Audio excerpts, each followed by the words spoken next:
Welcome back to Seattle Learning Academy's American English Pronunciation Podcast. This is podcast number 2.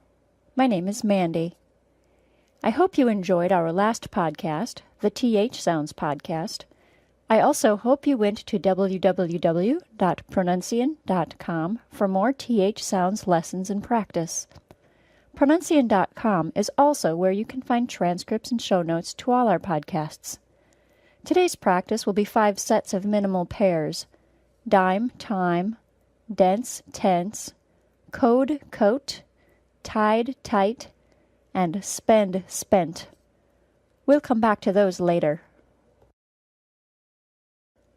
I introduced the concept of voiced and unvoiced sounds during the TH Sounds podcast. In case you've forgotten, we have both a voiced and an unvoiced TH sound. I also hope you remember that TH sounds are a type of sound called fricatives. Fricatives are continuous sounds that are created by allowing only a small amount of air to leave the mouth. Today I'm going to tell you about another kind of consonant sound, the stop. Specifically, we are going to explore the T sound, t, and the D sound, d.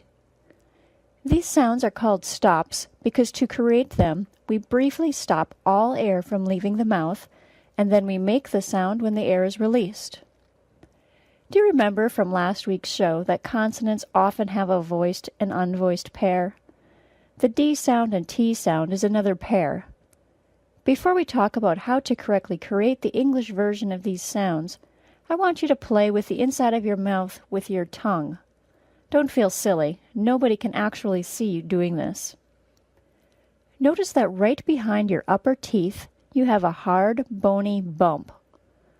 That bump was necessary for creating the friction of our TH sounds last week. Then that bump rises, and there is a slope up to the roof of your mouth, which is also hard and bumpy. Then, if you place the tip of your tongue all the way to the back of your mouth, you feel some soft tissue. We'll keep coming back to these 3 places at the top of your mouth. I will call them the tooth ridge, that's the bump at the front, the roof of the mouth, that's the hard bony part in the middle, and the soft palate, that's the soft part at the back of your mouth. Now back to our D sound and T sound. When creating these 2 sounds, your tongue should briefly touch the front of the tooth ridge, then let go with a small puff of air. The difference between the sounds is the use of our vocal cords. In case you haven't noticed yet, the D sound is the voiced sound, and the T sound is the unvoiced sound, d, t. An error I specifically hear with the D sound and T sound is that the tip of the tongue is pressed against the roof of the mouth or at the very back of that ridge instead of at the front of it. This is called retroflexing, and it creates a different sound than the American D sound or T sound. According to Wikipedia, retroflexing is not common among European languages, but is common for the languages of the Indian subcontinent. This very much agrees with my teaching experience. My students who speak Hindi, Tamil, and Punjabi all tend to retroflex their D sound and T sounds. It creates a hollow sound. If you are a native speaker of a language from India, pay special attention to these 2 sounds. Also, go to the Pronuncian webpage to see an illustration of where the tip of your tongue should be for these sounds. Another error I hear is that many students don't allow the puff of air to come out after the initial stop of the sound. That puff of air is where the majority of the sound comes from and is even more important at the beginning of a word than at the end of the word. If your native language does not have both the T sound and the D sound in all parts of a word, it is likely that you will substitute one for the other. I hear students not voice the D sound more frequently than accidentally voicing a T sound, but it does go both ways. Let's practice some D sound, T sound minimal pairs. I want you to notice the placement of your tongue during the sound, the puff of air that comes out of your mouth when the tongue releases, and whether the sound is voiced or unvoiced. Ready? Repeat after me if you want the most benefit of this podcast. Dime, time. Dense, tense. Code, coat. Tide, tight.